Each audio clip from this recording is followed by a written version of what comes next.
नमस्कार विद्यार्थी मित्रांनो, आज आपण 9th क्लास मधील सेकंड चॅप्टर पॅरलल लाईन्स याला सुरुवात केलेली आहे। पॅरलल लाईन्स मध्ये आपण काय काय अभ्यासलेला आहे याच्यामध्ये आपण अभ्यासलेले आहे pairs of angles. Pairs of angles सर्वांच्या लक्षात आले। सो त्याच्यावर आधारित असलेले आपण थेरम पाहिले, नंतर त्याच्या टेस्ट पाहिल्या, त्यालाच आपण पॅरलल लाईन टेस्ट म्हणतो। हे सर्वांच्या लक्षात आलेलं असेल तर आता त्याचा उपयोग करून आपल्याला काही क्वेश्चन सोडवायचे आहे। चला आज आपण सुरुवात करूया प्रॅक्टिस सेट 2.2 याच्यामधला question number 4। In figure if ray BA parallel ray DE angle C is equal to 50 degree, angle D is equal to 100 degree, then find the measure of angle ABC and hence draw a line passing through point C and parallel to line AB। so question सर्वांच्या लक्षात आला असेल। इथे आपल्याला सांगितलेलं आहे कि रे BA is a parallel ray DE and angle D is equal to 100 degree, angle C is equal to 50 degree and hint मध्ये आपल्याला त्यांनी कंस्ट्रक्शन काय करायला सांगितले की पॉइंट C मधून जाणारी आणि रे BA ला पॅरलल असलेली एक लाईन ड्रॉ करायची आहे। ते मी करून घेतलेलं आहे। आपण कंस्ट्रक्शनचा पार्ट केलेला आहे। आता राईट आपण काय करूया, क्वेश्चन सॉल्व करायला सुरुवात करूया। चला याच्यामध्ये सगळ्यात महत्त्वाचं एक लक्षात ठेवा, त्यावेळेस त्यांनी आपल्याला काय सांगितलेलं आहे की रे BA is a parallel ray DE and construction ray BA is a parallel XY, that means ray DE is a parallel line XY। so आपण डायरेक्ट मी ते लिहू शकते। सो डायरेक्ट लिहित असताना मी काय घेतले याच्यामध्ये रे DE is a parallel line XY and their transversal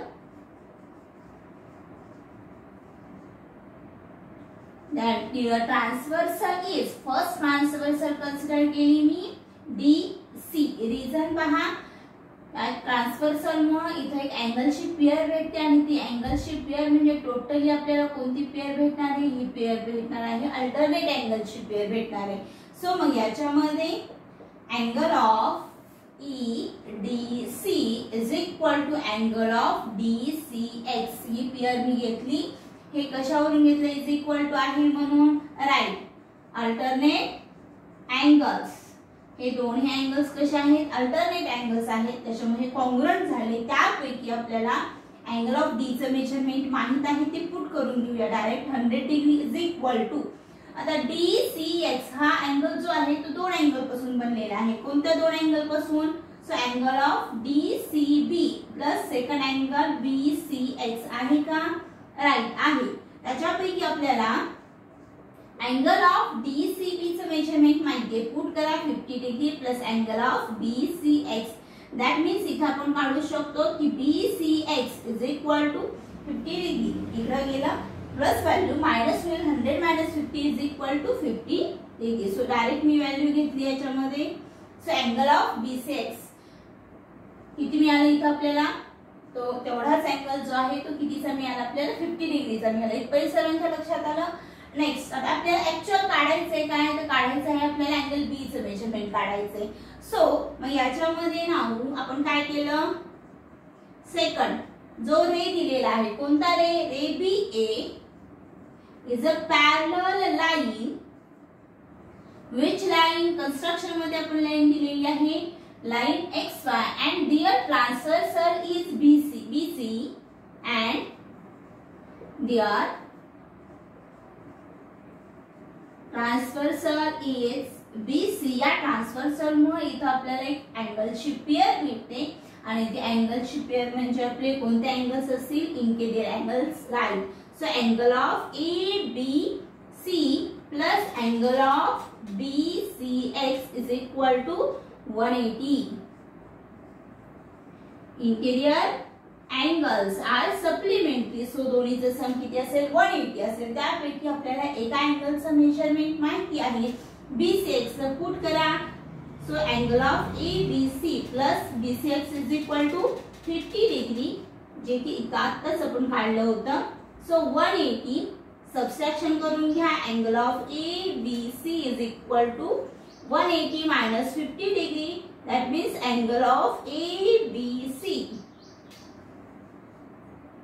ABC is equal to 130 degree. याच्यावरून आपल्याला अँगल ऑफ ABC चा मेजरमेंट मिळालेला आहे, ते आहे 130 डिग्री. अगदी सोपं एक्झाम्पल आहे, सर्वांच्या लक्षात आलं असेल. ठीक आहे, चला आता आपण नेक्स्ट क्वेश्चनला सुरुवात करूया. Question number 5. क्वेश्चन नंबर 5 याच्यामध्ये काय दिले आपल्याला, in figure ray AE parallel ray BD ray AF is the bisector. Bisector म्हणजे काय होतं, राईट. तो रे हा अँगलला दोन इक्वल पार्ट मध्ये डिवाइड करतो, म्हणजे त्यामुळे दोन्ही अँगल्स कसे असतात, इक्वल मेजरमेंटचे असतात. Of angle EAB and ray BC is the bisector of angle ABD. Prove that line AF parallel line BC. So त्याच्यावरून आपल्याला तर प्रूव्ह दॅट सांगितले. सो टू प्रूव्ह दॅट म्हणलं की टू प्रूव्हचा हा पार्ट आपण गृहीत धरूया. ठीक आहे, तोपर्यंत प्रत्येकाने थोडंसं एक्झाम्पल ऑब्झर्व करून घ्या, फिगर काढून घ्या. ठीक आहे, चला तर फिगर सर्वांनी व्यवस्थित पाहिली असेल. क्वेश्चन मध्ये काय दिले सर्वांच्या लक्षात आलेलं आहे. टू प्रूव्ह, काय प्रूव्ह करायचे आपल्याला actual. So line AF is a parallel line BC. AF BC ह्या दोन लाईन्स आपल्याला काय दाखवायच्या आहेत, पॅरलल दाखवायच्या आहेत. सो फर्स्ट ऑफ ऑल याच्यामध्ये सगळ्यात महत्त्वाचा आता टू प्रूव्ह म्हणल्यानंतर प्रूफचा पार्ट दिलाय काय, ऍक्च्युअल दिलेला आहे आपल्याला ray AE parallel ray BD दिलेला आहे right. And their transversal is AB.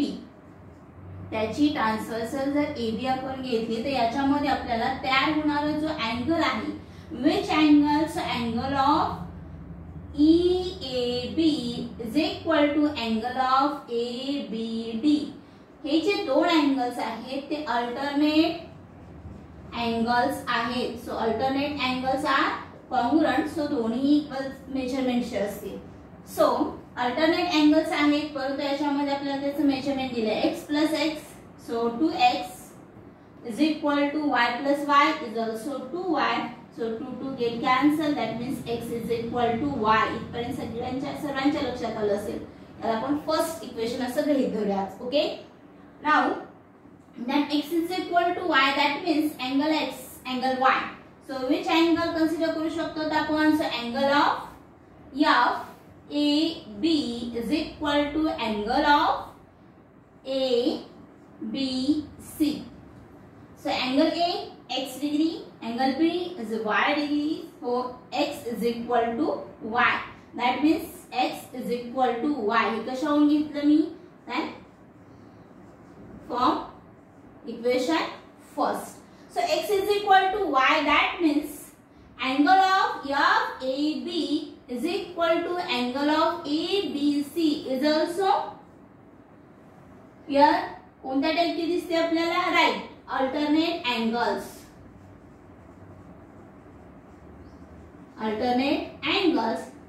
So इथे तयार होणारे जर हे दोन अँगल्स हे अल्टरनेट अँगल्स असतील तर आपल्याला काय म्हणता येऊ शकतं की line AF, line BC are parallel lines which test alternate angle test.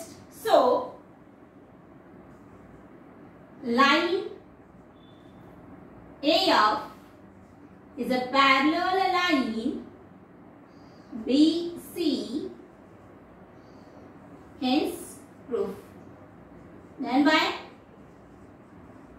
alternate angle test. हे अँगल्स अल्टरनेट अँगल्स आहेत आणि अल्टरनेट अँगल टेस्ट नुसार आपण काय सांगू शकतो की line AF is a parallel line BC. Okay, हे दोन्ही एक्झाम्पल सर्वांच्या लक्षात आले असतील. ठीक, एक्झाम्पल लिहून घ्या.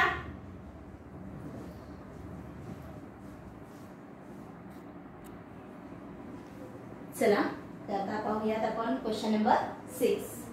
Question number 6, a transversal EF of line AB and line CD intersect the lines at point P and Q respectively. Ray PR and ray QS are parallel and bisectors of angle BPQ and angle PQC respectively.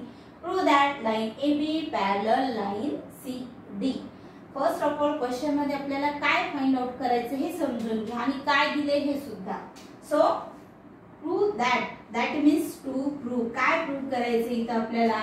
So line AB parallel line CD.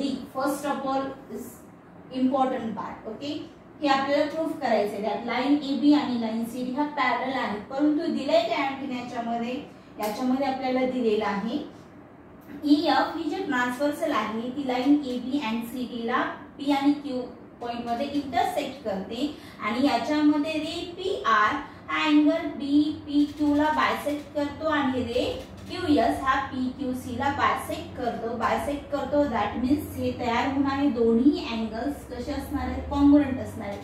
एवढं फक्त तुम्ही लक्षात घ्या. So जे दिले त्याच्यावर आपण काय प्रूफ करू शकतो. सो नेक्स्ट पार्ट असेल आपला IMP part is proof. So जे दिले त्याच्यावरच आपण घेऊया. फर्स्ट ऑफ ऑल मी काय घेतलं की ray PR is bisector of angle. Ray PR is bisector of angle. Which angle. Ray PR कोणत्या अँगलचा बायसेक्टर आहे. BPQ. सो बायसेक्टर जर असेल तर आपण काय सांगू शकतो की angle RPQ is half of total angle कोणता असेल BPQ. इथपर्यंत सर्वांच्या लक्षात आलं असेल. सो हे आपण कशावरून घेऊ शकतो. इट्स अ गिवन आणि इज इक्वेशन फर्स्ट. याला इक्वेशन फर्स्ट हे नाव आहे. इथपर्यंत लक्षात आलं. ऍज इट इज सेकंड आणखी रे नाव as it is ray second ray QS is bisector of angle.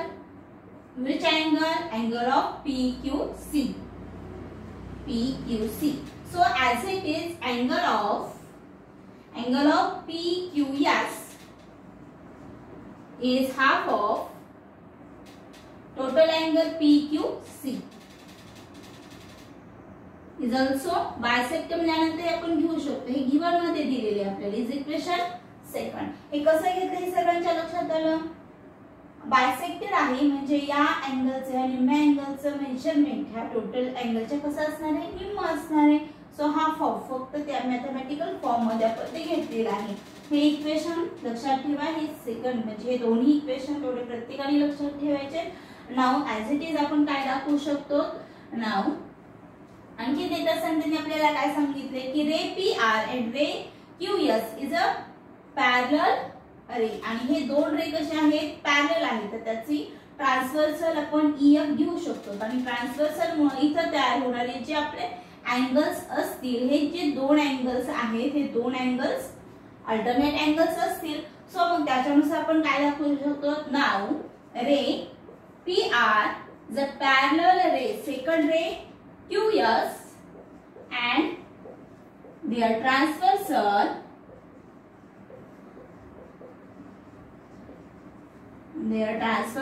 is EF. त्याची ट्रान्सव्हर्सल जर असेल तर याच्यामध्ये तयार होणारे angles which angle RPQ is equal to second angle PQS. Right. हे अँगल्स अल्टरनेट अँगल्स कसे असणार आहेत, कॉन्ग्रुएंट असतील. Is equation third. आणि इक्वेशन फर्स्ट सेकंड आणि थर्ड या तिन्ही इक्वेशनचं ऑब्झर्वेशन करा. तुम्हाला एक गोष्ट याच्यामध्ये एक लक्षात येईल. RPQ PQS दोन्ही इक्वेशनची लेफ्ट हँड साइड इक्वल आहे कारण इक्वेशन थर्ड वरून. जर याच्यामध्ये इक्वेशन मध्ये या दोन्ही इक्वेशन मध्ये लेफ्ट हँड साइड इक्वल असेल that means right hand side सुद्धा कशी असते, इक्वल असते. सो मग मी याच्यामध्ये काय सांगू शकते. And from equation first second and third direct मी येते याच्यामध्ये राइट हँड साइड इक्वल दाखवा. Half of angle of BPQ is equal to half of angle PQC. Half of get cancel. That means angle of BPQ is equal to angle of PQC. BPQ आणि PQC जे तयार होणारे जे angles आहेत hole angles observation करा. हे दोन angles कोणत्या टाइप मध्ये दिसत आहेत आपल्याला? राईट. हे दोन अँगल्स कॉन्ग्रुएंट आहेत आणि हे अँगल्स हे राईट अल्टरनेट अँगल. आणि हे अल्टरनेट अँगल जर असतील तर आपण काय सांगू शकतो? Then by alternate angle test नुसार आपण सांगू शकतो की line AB and line CD are parallel lines. कारण हे दोन अँगल्स तयार कुठे होत आहे? राईट. सो त्याच्यानुसार आपण काय सांगू शकतो की line AB and line CD are parallel lines. कारण याच्यामध्ये तयार होत असताना तुम्ही म्हणताल की लाइन पूर्ण तयार झाली, परंतु याच्यामध्ये BP and सेकंड CQ ही जी रे आहे दॅट मीन्स लाइन आहे आणि ह्या दोन जर पॅरलल असतील तर whole line AB and CD are also parallel. So direct मी घेते line AB is a parallel line. Line कोणती असेल? CD. हेच आपल्याला प्रूफ करायचं होतं. Right. Then by alternate angle test. So याच्यानुसार प्रत्येकाने हे एक्झाम्पल सॉल्व करायचे आहेत. मला थेरम आणि टेस्ट याच्यामधला डिफरन्स लक्षात आला असेल तर प्रत्येकाला हे एक्झाम्पल अगदी सोपे जातील. चला आता यावर इथं आपला प्रॅक्टिस सेट 2.2 टोटली कव्हर झालेला आहे. आता याच्यामध्ये आजचं होमवर्क लिहून घ्यायच्या अगोदर प्रत्येकाने एक्झाम्पल लिहून घ्या.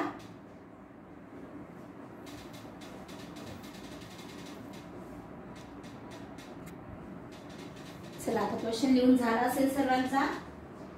आजचा होमवर्क 6 क्वेश्चन आहे. सोपा प्रश्न आहे. आपण ज्या पद्धतीने प्रश्न पाहिलेले त्याच्यामधलाच हा प्रश्न आहे. हा प्रश्न प्रत्येकाने कंप्लीट करायचा आहे आणि ग्रुपवरती सेंड करायचा आहे. तर आपला पॅरलल लाइन्स हा चॅप्टर संपलेला